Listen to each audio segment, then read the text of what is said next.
This nigga around here trying to rewrite history and put himself next to Kobe. This fragile knee, fragile back, ahi tuna jelly spine punk that played with Yao Ming and some of the best point guards you can find, and he'll stub his toe and fall out.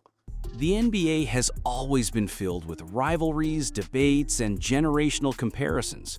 But every now and then, a comment comes along that sets the entire basketball world on fire. This time, it wasn't a rookie looking for attention or a media figure stirring up controversy. It was Tracy McGrady, one of the most gifted scorers in league history, who made remarks that many saw as crossing a line. When McGrady implied that if he had been placed in Kobe Bryant's position, with Shaquille O'Neal, the Lakers, and the opportunities Kobe had, he would have won championships too, it wasn't just a casual observation. To millions of fans and countless former players, it was a direct challenge to Kobe's legacy. And when it comes to Kobe Bryant, challenges are never left unanswered. This just shows that he's a clown. Look at him now. You don't think I could carry the Lakers to a championship? No. Hell no, you can't carry the Lakers to a championship. Look at you. You're a lazy eye and you're soft. You can't carry no goddamn team to no championship. What McGrady might not have anticipated was just how unified and forceful the response would be. The moment his comments began circulating, social media erupted. Analysts replayed his words, breaking them down line by line, and former players, men who had gone to war with Kobe, men who had seen him up close in practices, playoff battles, and finals wars, came to his defense with a level of passion that few controversies ever inspire. This wasn't about debating rankings or who's the GOAT. It was about respect, timing, and legacy. And no one embodied that fiery defense more than Kwame Brown. You ain't never play for that, punk. You ain't never play for that, and that's why you ain't never win. You want to sit up here and snicker and kicker about somebody else like you was somebody great. You was a goddamn naturally God-given talent that didn't work, you punk. Brown, often ridiculed during his playing days, has reinvented himself as an outspoken, unfiltered voice in the basketball world. When he heard McGrady's comments, he didn't hold back. He didn't just disagree, he eviscerated him. Calling McGrady fragile knee, fragile back, jelly spine, Brown mocked the injuries that cut McGrady's career short and accused him of lacking the mental and physical toughness to carry a franchise the way Kobe did. The venom in Brown's words wasn't just anger, it was personal. He had seen Kobe up close. He had been in the locker room, on the practice court, in the trenches with him. And to Kwame, the idea that McGrady could casually claim he would have replicated Kobe's success was laughable. You not like that. You not in that status. Were you a hell of a player? Yes. Could somebody chuck you in the back and rattle you? Yes. Could they get physical with you and you quit? Yes. You had team after team and chance after chance, and you never stepped up to the plate. So it don't matter if you would have had Shaq. Shaq would have got hurt in the final. You would have got hurt right behind him. Brown reminded the world that McGrady had plenty of opportunities himself. He played alongside Yao Ming, one of the most dominant big men of his era. He had Hall of Fame point guards feeding him the ball. And yet every postseason ended the same way, with McGrady on the sidelines, eliminated early, often before the second round. Brown's words cut deep. You soft. That's why you retired with regret. It was a brutal takedown, but it struck a chord. To many, McGrady's comments sounded less like confidence and more like the bitterness of a player haunted by what could have been. Went up, this lazy-eye soft punk. Have you lost your mind? Look at your eye, boy. You lazy-eye punk. Look at that eye over there. That right eye is cocked like a pistol. Boy, ain't nobody worried about you, boy. Then came Kendrick Perkins. Known for his blunt, no-nonsense style, Perkins made it clear that there are lines you simply don't cross. He wasn't interested in breaking down stats or debating hypotheticals. For Perkins, this was about respect. Enough is enough, he demanded.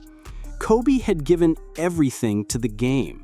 He had inspired an entire generation of players.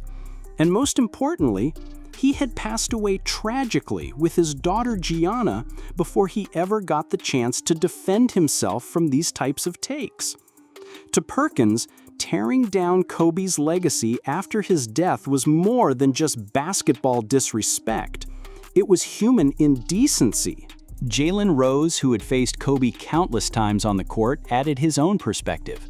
He recounted stories of Kobe's legendary clutch moments, the game winners, the finals daggers, the iconic top-of-the-key jumper when Shaq fouled out. Rose remembered even Kobe's own teammates being jealous of his confidence, mistaking his relentless drive for arrogance. But Rose made it clear, that confidence wasn't arrogance, it was conviction. It was the belief that no matter the moment, Kobe would deliver. And over, he proved it. I love Cole so much. He went to work on us. And then he hit that jumper at the top of the key and he did this. That wasn't even to us. That was to his team. They didn't even believe in Cole. Cole was resented by his own teammates. They was hating on him. Because he was that confident. He ain't even go out. He ain't drink. I'm like, why y'all gonna hate on him? Even Stephen A. Smith, who was never afraid to stir controversy, stood firmly against McGrady on this one.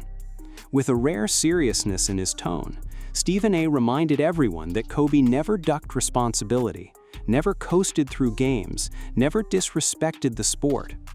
He highlighted Kobe's work ethic, the countless hours in the gym, the way he played through injuries that would have sidelined others.